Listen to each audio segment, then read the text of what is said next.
What discipline method seemed excessive until you realized it was teaching you emotional intelligence? In our house, saying sorry was never enough.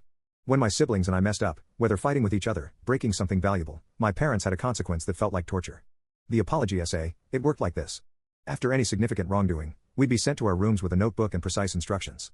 The essay had to include 5 specific components. What happened with complete honesty, why our actions were harmful, how the other person might have felt, what we could have done differently, our plan to make amends. There was no minimum length, but the essay had to address all 5 points thoughtfully. My parents would review it, and if any section seemed rushed or insincere, back to our rooms, we went for a revision. I hated these essays with a burning passion. At age 9, writing about my feelings seemed like cruel and unusual punishment. I'd rather have been grounded for a month. The worst part, after completing a satisfactory essay, we still had to read it aloud to whoever we had wronged and have a conversation about it.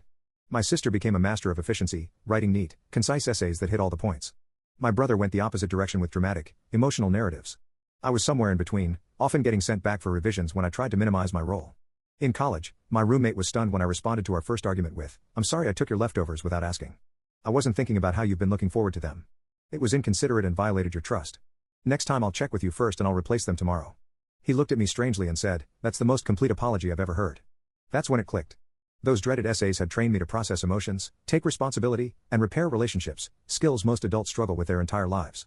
What I thought was excessive punishment was actually emotional intelligence boot camp. And I graduated with honors.